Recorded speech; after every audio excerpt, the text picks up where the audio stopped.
हेमंत तिवारी जी को इस कार्यक्रम में आमंत्रित करता हूं। हेमंत जी, आपका स्वागत है।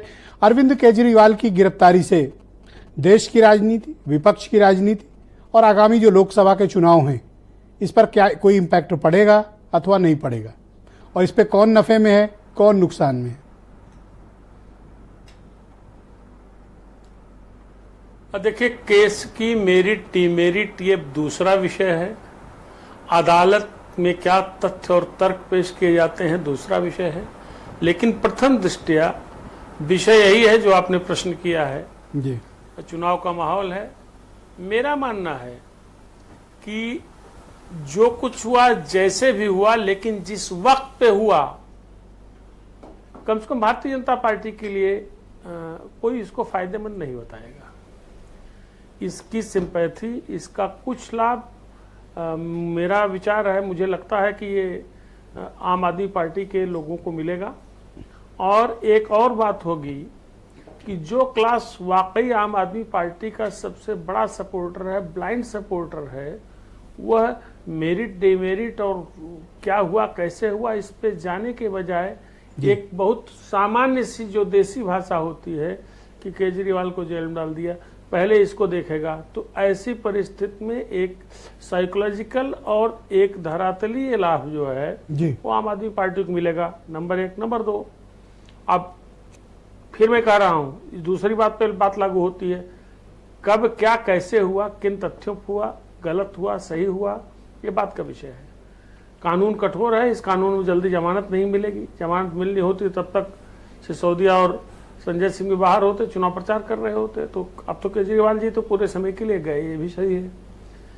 पर दूसरी बात यह है कि जो अपोजिशन है, जो इसमें कोई शक नहीं कि मेरा आज भी मानना है कि जो परिस्थितियां इस देश में हैं उसमें भारतीय जनता पार्टी सांगठनिक और अपनी पॉपुलैरिटी के हिसाब से अपोजिशन से भारी है, इसीलिए लगातार 2 बार से सरकार में है। इस वक्त भी भारी मैं मानता हूँ। लेकिन तो जब इतने भारी हैं तो फिर ये सब की आवश्यकता क्यों आन पड़ी? होने का एक बड़ा महत्वपूर्ण कारण यह है। तो ये आवश्यकता क्यों आन पड़ी फिर? किसको? अगर गिरफ्तारी हो रही है अपोजिशन के लीडर, आप मैं 2 उदाहरण रखता हूं, हेमंत सोरेन, अरविंद केजरीवाल।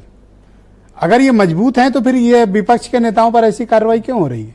चुनाव के बाद भी हो सकता था इन पर का एक्शन। अच्छा, एक बात बताइए मेरे को, आप खुद बताइए, जैसे आप तो इतने जानकार व्यक्ति हैं, आप अरविंद केजरीवाल की पॉलिटिक्स को बहुत तरीके से समझते हैं, करीब से समझते हैं, मैंने भी देखा है। अरविंद केजरीवाल 8 बार, 7 बार, 9 बार, 10 बार शांत क्यों बैठे थे? वो तो कभी भी जवाब दे सकते थे। वो क्या अरविंद केजरीवाल इस समय का इंतजार नहीं कर रहे थे? क्या अरविंद केजरीवाल को पता था, ये पता नहीं था कि अगर संजय सिंह और वो इतनी देर लटक सकते हैं तो हम इसको थोड़ा लटकाते चलें? क्या अरविंद केजरीवाल अपनी ओर से नहीं लटका रहे थे इस विषय को? ये भी प्रश्न यहाँ उठता है। या हो सकता है टाइमिंग भाजपा को सूट, मेरा मानना है कि भाजपा को टाइमिंग सूट नहीं करती है, और मेरा ये भी मानना है, या औरों का भी मानना हो सकता है कि क्या अरविंद केजरीवाल इस टाइमिंग का इंतजार कर रहे थे जब आचार संहिता लागू हो जाए तभी वो आगे बढ़े इस केस में? इस घटनाक्रम ने आपको क्या लगता है, बीजेपी को कोई राजनीतिक लाभ या बढ़त मिली है? और अपोजिशन के खेमे में क्या उनका उत्साह बढ़ेगा या मनोबल टूटेगा?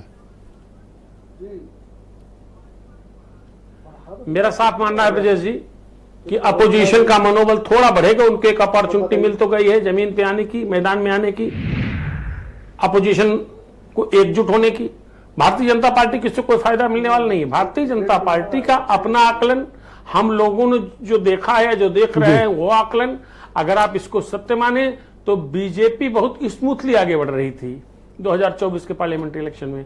तो बीजेपी को शायद इस बात की जरूरत ही नहीं थी। अगर बीजेपी ने कराया तो बीजेपी ने अगर कराया, या बीजेपी के इन्फ्लुएंस में हुआ, या प्राइम मिनिस्टर के इन्फ्लुएंस हुआ, तो मैं तो इसको नादानी मानूंगा।